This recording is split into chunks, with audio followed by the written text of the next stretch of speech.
DJ Ferris. The Chicago, nigga. It's the real one. Hit me. Only one is pulling shit the fuck up.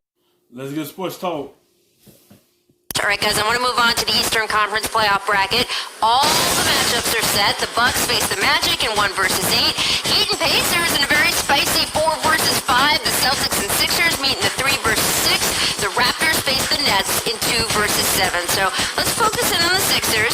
Lost Joel Embiid again last night after he was hit in the right wrist in the first pass. Now, his x-rays came back negative, and a source told our Malika Andrews, team is just not that concerned about the injury being serious. So that's good news.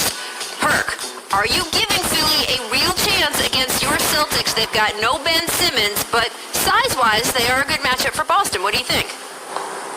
No, I do not give them a real chance at all, Rachel. They're going to put up a fight. But without Ben Simmons on the floor running the offense, that's a big loss for them. Because he is a key piece for them to go deep in the playoffs. Because now you could double team Embiid and force all the other guys like Harris to step up, Al Horford to step up.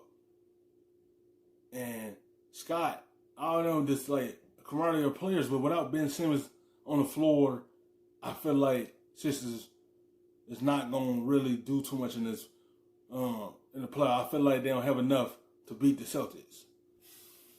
You know the answer to this, but listen, I tell you what, people think that this is going to be a cakewalk for the Celtics, and it's not. They're going to beat them. I have them beating Philly in 6 because when you think about it, when Joel Embiid is at his best, he is arguably the best big man in the game. He's a generational talent. He's one of one. Philly still have Tobias Harris, who's averaging 20 points. They still have Big Al Horford, who has been a former All-Star and capable of stepping up. And when I look at this Philly team,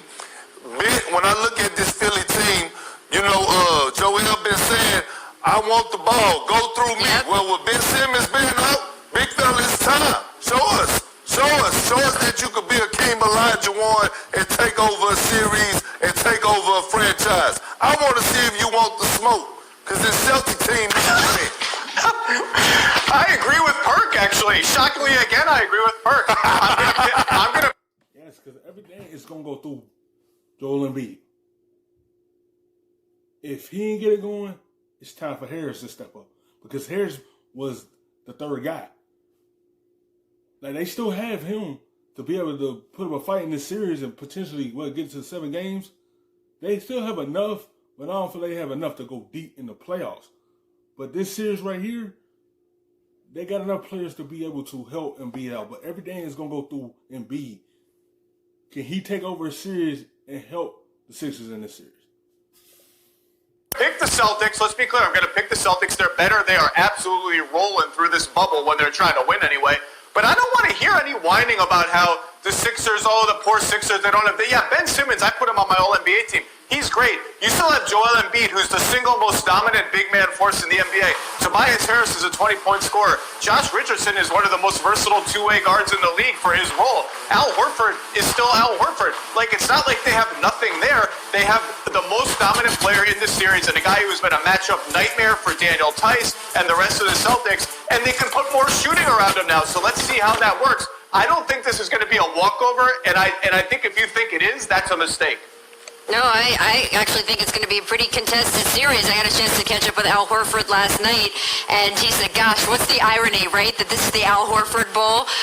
He said that he's not sorry that these games are happening in the bubble as opposed to him having to go back to the Garden as an opponent during a playoff series. He says he knows from experience there is nothing like that crowd, and having them all yell and scream at him during this series was not going to be so exciting. So he's actually happy this is taking place in a bubble. We will see what the back and forth between the teams are as we get started next week. Thanks for watching ESPN on YouTube.